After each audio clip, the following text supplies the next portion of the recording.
man took a plea deal in connection to a grueling murder that shook our borough back in 2023. Thanks for watching News 12 Brooklyn. News 12's Julia Joseph was inside of the courtroom where it all happened. Now, Julia, you have the latest on this horrifying story. What can you tell us? Brian was led inside the courtroom today, handcuffed, wearing a gray shirt, a beanie, and an orange rosary around his neck. There was one moment where police unlocked his hands. It was for him to sign a piece of paper. He pleaded guilty. This scene is hard to forget. 31-year-old Ryan Carson sitting on a bench with his girlfriend when police say 18-year-old Brian Dowling came out of nowhere and attacked them. Carson was stabbed in the heart and died that morning. Back in court today, Dowling gave his family sitting behind me a sad, dull look, much more composed than on the day he turned himself in a year and a half ago. On the other side of the courtroom, around 30 friends and family members of Carson's, many of whom shedding tears throughout the appearance. And then the moment everyone was waiting to hear, Dowling pleaded guilty to second-degree murder. "Is that what you want to do, sir?" asked the judge. "Yes, sir," Dowling said with confidence, and now faces 20 years to life locked up. Dowling's next court date is scheduled for the afternoon of February 19th, and I'm told Carson's support system wants to be inside of that courtroom when Dowling is sentenced. In downtown Brooklyn, two 17-year-old boys got their mouths taped and heads shaved after getting attacked at a Syosset park.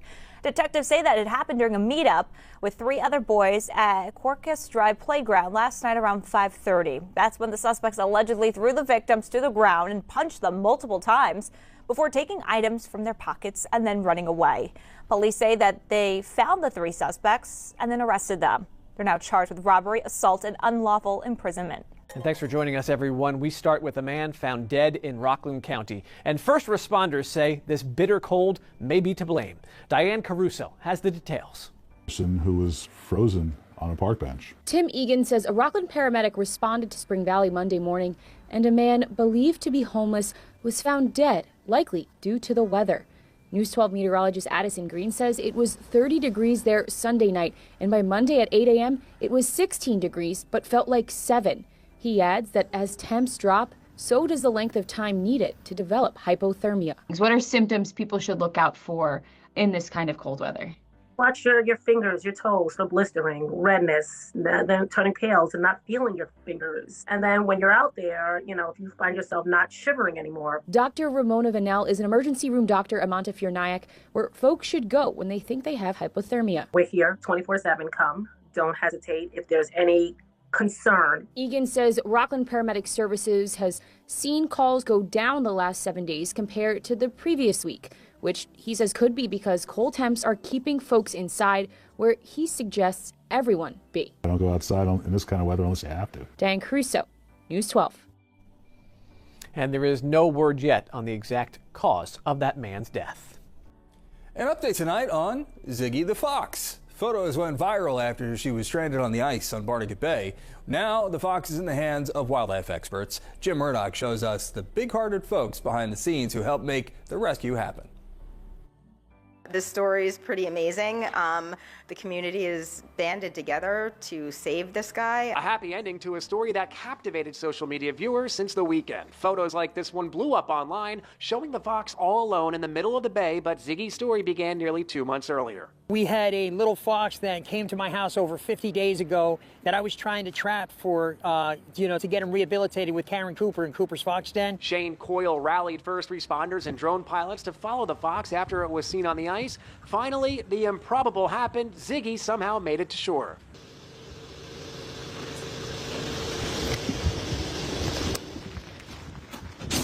Got him! Yes, you're gonna be saved, buddy! They are not an aggressive species. However, any scared animal can bite. Hours later, experienced veterinarian Mayanne Racer had the little fox in her care at Bayshore Animal Hospital in Homedale. She was pretty scared already. I basically did the bare minimum, gave her some antibiotics, some pain management, gave her a first dose of mange medication. Ziggy will remain in the care of the hospital for another night or so, and then we'll move in with Karen Cooper, a licensed fox rehabilitator. I've never seen so much outreach and so many people from, other states even, who are inquiring about where it was, how it's doing. This little fox really showed us what it's like to come together, not only as a community, but as coexisting with humanity and animal instincts, showing a will to survive. It's just really so many lessons on lessons learned by this little fox, Ziggy. Jim Murdoch, News 12, New Jersey. In case you were wondering, the experts say it is mating season for foxes, and if you happen to see one who looks sick, contact a licensed wildlife rehabilitator. We have a list right on our website, news12.com. Is dead following an overnight crash on the Belt Parkway. News 12's Rob Flagg joins us from Bath Beach. Rob, what can you tell us? Yes, Saida, I want you to take a look at this dent in the fencing and all of these broken, mangled remains of the car that crashed here early this morning. The 23-year-old driver, unfortunately, losing his life. Now, police say he was on the Bell Parkway just shortly after 1 o'clock this morning when he lost control of that vehicle and he skid off of the road, striking an electric pole here on the Bell Parkway. Now, crews are out repairing that pole earlier today, and luckily there was no outage as a result of it being struck. Now, as we were driving over here to the scene early this morning, we did notice quite a bit of black ice on the Bell Parkway, so certainly something to keep an eye out for, though police have not yet released the reason for this crash. But certainly you can see a lot of folks are driving by us now. The Bell Parkway conditions are improving. It's still a good idea to try and keep that speed low if you can when you're on the Bell Parkway. In Bath Beach, Rob Flax, News 12 Brooklyn. Former President Joe Biden's decision to commute a federal drug sentence for a local man involved a high-profile double murder, drawing quick reaction in Bridgeport today. Our Frank Recchia has that story. In the final moments of the Biden administration came a decision that would ignite controversy here in Bridgeport and across Connecticut. I'm astonished and frankly appalled by this clemency decision. Biden commuting a federal drug sentence for this man, Adrian Peeler of Bridgeport, one of almost 2,500 people convicted of non-violent drug crimes to receive clemency from Biden.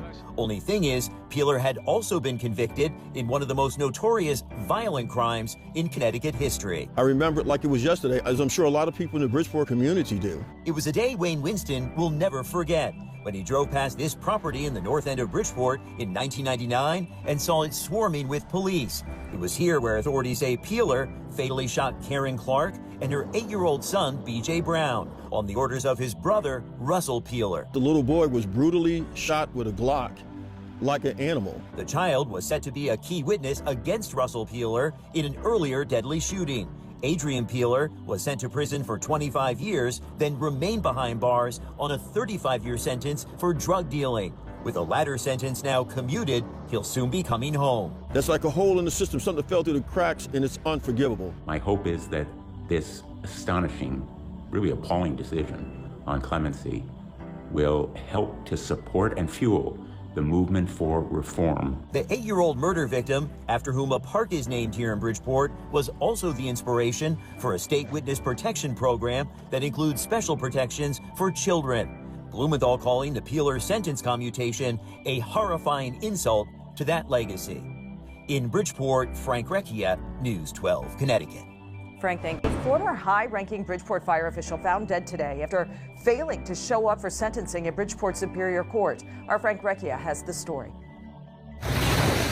It was here along the shoreline on the east end of Bridgeport where police could be seen blocking access to this pier, a place where you can see Bridgeport off in the distance. And police say it was here, I'm really proud of the guy, where they found Harold Clark Sr., a 35-year veteran of the Bridgeport Fire Department, deceased. The former assistant fire chief convicted last year of sexually assaulting a woman here at his home on Griffin Avenue, when Clark failed to show up at Bridgeport Superior Court today, where he was set to be sentenced, a punishment they could have brought up to 2 decades behind bars. The GPS monitor he was wearing led police here. I'm not going to say that I know what he was going through, but I have a feeling of what he was going through. Longtime friend Mary McBride Lee telling us she never saw any hint of the Harold Clark whose arrest warrant painted a disturbing picture. I'm not going to say anything negative about him, but I'm going to say everything positive because that's the only thing that I'm sure of. No one expected this. Wayne Winston, the first time ended in a mistrial, who says he knew Clark for most of his life, effected rescues, telling us the untimely death has left 2 families in shock. And the family, that expected justice today, I pray for them. I pray for the young lady who absolutely has a lot to think about. Police giving out very few details of what exactly happened here that led to Clark's death. I was trying to get in touch with him. McBride Lee urging everyone to give both families space in the wake of this sudden, tragic development. That was sad. That was sad. That was sad.